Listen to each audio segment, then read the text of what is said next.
नमस्कार दोस्तों, स्वागत आपका अपने न्यूज चैनल में। तो चलिए बात करते हैं देश व दुनिया की तमाम बड़ी खबरों के बारे में। लेकिन उससे पहले हम आपके लिए डेली लेटेस्ट न्यूज लेकर आते हैं, इसलिए आप चैनल को सब्सक्राइब कर दे, वीडियो को लाइक कर दे और बेल नोटिफिकेशन ऑन कर दे और अपने दोस्तों के साथ भी शेयर कर दे ताकि वो भी रह सके एकदम अपडेटेड। चुनावी यार पर सियासी वार, राहुल के बयान से गरमाई सियासत, मोदी के बाद अब ओवैसी का पलटवार। राहुल गांधी के बयान से सियासी पारा गर्म हो गया। राहुल गांधी ने पीएम मोदी के साथ केसीआर और ओवैसी को एक साथ सियासी रूप से नत्थी करके जनता के बीच अलग मैसेज देने की कोशिश की है, लेकिन इस कोशिश पर पीएम मोदी ने कल पानी फेर दिया। पीएम मोदी ने तेलंगाना की रैली में कहा कि कांग्रेस का मतलब केसीआर ही है, यानी जो मौजूदा सरकार है वैसी ही प्रकृति कांग्रेस की है, इसलिए जनता बीजेपी पर भरोसा करे। पीएम मोदी ने जनता को जो संदेश दिया उसका कितना असर होता है वो तो 3 दिसंबर को ही पता चलेगा, जब ईवीएम के जरिए वोटों की गिनती होगी। लेकिन उससे पहले राहुल के बयान का असर असाउद्दीन ओवैसी पर भी पड़ा है। ओवैसी ने पलटवार करते हुए राहुल गांधी पर तंज कसा। अब सवाल उठता है कि आखिर तेलंगाना में कौन किसके साथ है? क्या नेताओं के ऐसे बयान से जनता के बीच कंफ्यूजन नहीं पैदा होगा? क्या नेताओं की इन बयानबाजियों का तेलंगाना की सियासी जमीन पर कोई फर्क पड़ने वाला है? क्या चुनावी यार और सियासी वार का असर 30 नवंबर को वोटिंग वाले दिन दिखेगा? दिल्ली जैसे किसान आंदोलन की तैयारी, चंडीगढ़ बॉर्डर पर जुट रहे हजारों प्रदर्शनकारी किसान, जाने मांगे। देखिए, पंजाब और हरियाणा के हजारों प्रदर्शनकारी किसान रविवार को ही अपनी मांगों को लेकर 3 दिवसीय विरोध प्रदर्शन के लिए दोनों राज्यों की संयुक्त राजधानी चंडीगढ़ के बाहरी इलाके में इकट्ठा होना शुरू हो गए थे। उन्होंने चेतावनी भी दी है कि वे लंबी यात्रा के लिए तैयार होकर आए हैं। उनमें से कई लोग अपने ट्रैक्टर ट्रैली पर सब्जियां, आटे और दाल की बोरियां और खाने पकाने का तेल साथ लाए थे। संयुक्त किसान मोर्चा यानी एसकेएम के तहत किसान यूनियन ने किसानों के ऐतिहासिक दिल्ली चलो आंदोलन की तीसरी वर्षगांठ और न्यूनतम समर्थन मूल्य यानी एमएसपी की कानूनी गारंटी जैसी मांगों को पूरा न करने पर देशव्यापी विरोध प्रदर्शन का आह्वान किया। इस बार उसने चंडीगढ़ में पंजाब और हरियाणा के राजभवनों के सामने अपना विरोध दर्ज कराने के लिए चंडीगढ़ चलो आंदोलन दिया है। हरियाणा के बुजुर्गों के लिए नया साल लाएगा खुशियां, पेंशन हो जाएगी 3000। सीएम खट्टर का बड़ा ऐलान।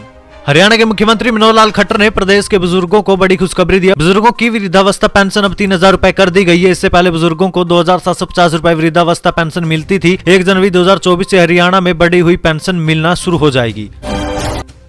40,000 बुजुर्गों ने दिखाया बड़ा दिल, 100 करोड़ रुपए की छोड़ी पेंशन। सीएम मनोहर लाल ने बड़प्पन को किया सलाम। हरियाणा में वृद्धावस्था समान भत्ते का पात्र होते हुए भी पेंशन लेने से इनकार करने वाले वरिष्ठ जनों से मुख्यमंत्री ने संवाद किया। हरियाणा में 40,000 वरिष्ठ नागरिकों ने इस पेंशन राशि को लेने से इनकार कर दिया। इस पर सीएम मनोहर लाल ने कहा कि बुजुर्गों के त्याग से बची धनराशि वरिष्ठ नागरिक सेवा आश्रमों पर खर्च होगी। 1 जनवरी से 3000 रुपए बुढ़ापा पेंशन मिलेगी। देश के नागरिकों को कोर्ट का दरवाजा खटखटाने से डरने की जरूरत नहीं, बोले सीजेआई डीवाई चंद्रचूड़। भारत के मुख्य न्यायाधीश यानी कि सीजेआई डीवाई चंद्रचूड़ ने रविवार को कहा कि सुप्रीम कोर्ट ने लोक अदालत के रूप में काम किया है। देश के नागरिकों को कोर्ट में जाने से डरना नहीं चाहिए या इसे अंतिम विकल्प के रूप में देखना नहीं चाहिए। उन्होंने कहा कि जिस तरह संविधान हमें स्थापित लोकतांत्रिक संस्थानों और प्रक्रियाओं के माध्यम से राजनीतिक मतभेदों को हल करने की अनुमति देता है, उसी तरह कोर्ट सिस्टम स्थापित सिद्धांतों और प्रक्रियाओं के जरिए कई असहमतियों अंतर के समाधान करने में मदद करता है। भारत और चीन व्यापार में गड़बड़ी का खुलासा, व्यापारियों की चालाकी से 15 अरब डॉलर की लगी चपत। इंडियन एक्सप्रेस की रिपोर्ट के मुताबिक चीन को एक्सपोर्ट किए जाने वाले सामान को लेकर बनने वाले इनवॉइस में कम पैसे दर्ज किए जा रहे हैं। 2023 के शुरुआती 10 महीने में चीन से भारत को निर्यात और भारत से चीन से आयात के बीच अंतर में 20% का इजाफा देखने को मिला है। इस साल ये अंतर बढ़कर 15.47 अरब अमेरिकी डॉलर तक पहुंच गया, जबकि पिछले साल की समान अवधि में ये 12.75 अरब अमेरिकी डॉलर था। चीन में फैल रही है रहस्यमय बीमारी पर भारत में कोरोना जैसी गाइडलाइन, बच्चों पर खास सलाह। चीन में कोरोना के बाद शुरू हुई नई रहस्यमय बीमारी ने दुनिया के कई देशों को डरा रखा है। WHO भी चेतावनी जारी कर चुका है। इस बीमारी ने बच्चों पर ज्यादा असर डाला है। हालात यह है कि सरकार कई स्कूलों को बंद करने का आदेश जारी कर चुकी है। भारत में भी केंद्रीय स्वास्थ्य मंत्रालय ने सभी राज्यों और केंद्र शासित प्रदेशों से कोरोना जैसी गाइडलाइन का पालन करने की सलाह दी है। हालांकि यह भी कहा है कि पैनिक होने की जरूरत नहीं है, बस नियमों का पालन करते रहे। सरकार ने यह भी कहा है कि अभी देश में अलर्ट जैसी स्थिति नहीं है। गुजरात में आकाशीय बिजली गिरने से 14 की मौत, पूरे राज्य में बेमौसम बारिश जारी, ओले गिरने से राजकोट के हाईवे पर कश्मीर जैसा नजारा। गुजरात के सौराष्ट्र और उत्तर गुजरात समेत लगभग पूरे राज्य में बेमौसम बारिश का कहर जारी है। राज्य में अलग अलग जगहों पर बिजली गिरने से 14 लोगों की जान चली गई है। मृतकों में जाफराबाद का 16 वर्षीय नाबालिग भी शामिल है। वहीं महसाणा में तेज हवाओं के कारण पेड़ के नीचे दबने से एक रिक्शा चालक की मौत हो गई है। मौसम विभाग ने अगले 5 दिनों तक बारिश का पूर्वानुमान जारी किया। सुबह 6 बजे से दोपहर 12 बजे तक राज्य के 156 तालुकों में कल बारिश दर्ज की गई। दूसरी ओर तेज हवाओं से सोमनाथ मेले में भी भारी तबाही हुई है। मेले लगे दर्जनों स्टॉल जमींदोज हो गए हैं।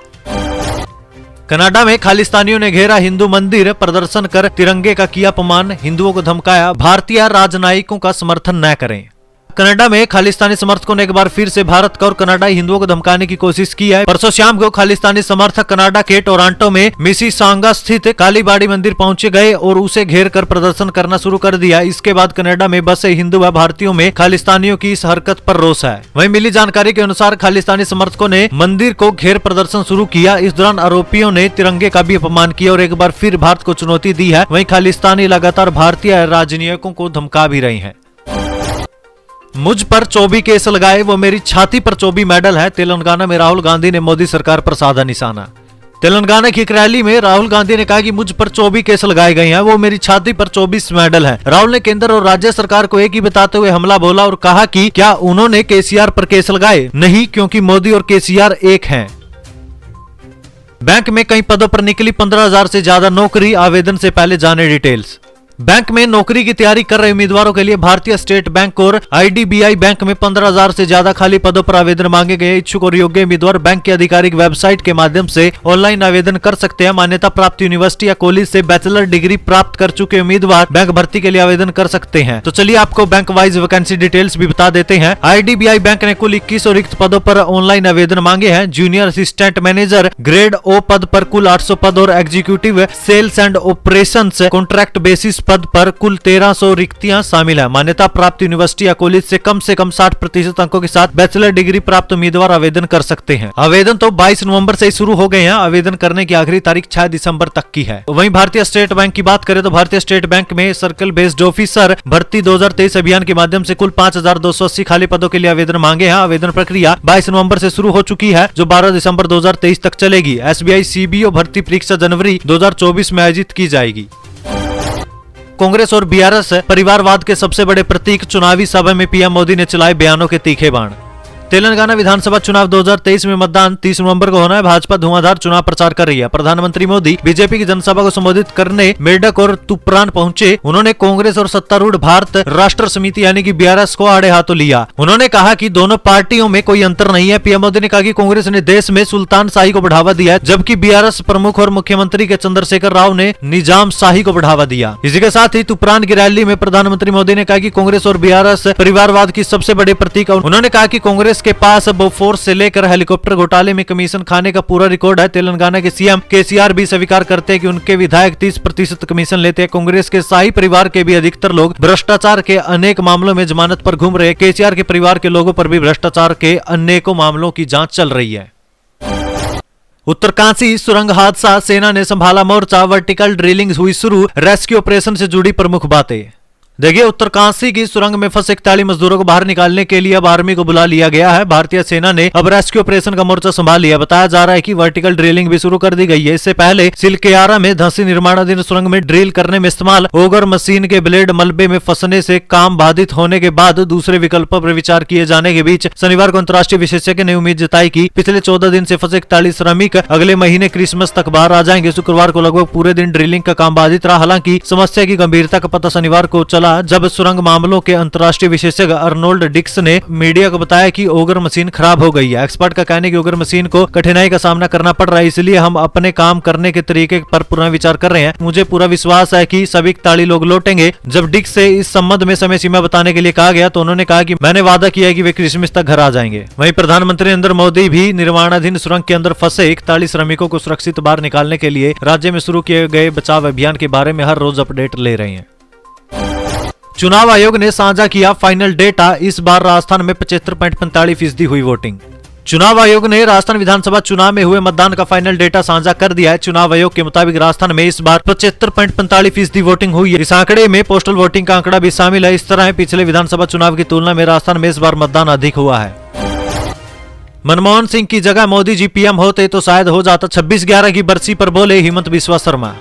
असम के मुख्यमंत्री हिमंत बिस्वा शर्मा ने 26/11 मुंबई आतंकवादी हमले की बरसी पर मृतकों और शहीद जवानों के प्रति अपनी संवेदना प्रकट की। उन्होंने कहा कि ये बहुत ही दुखदायी दिन है। साथ ही उन्होंने कहा कि जो करना था वो हम नहीं कर पाए। अगर उस समय मनमोहन सिंह की जगह प्रधानमंत्री नरेंद्र मोदी होते तो शायद उसी समय हिस्सा बराबर हो जाता। ये हमारा दुख है कि इतना बड़ा हमला हुआ और उस समय हमें जो करना था वो नहीं कर पाए।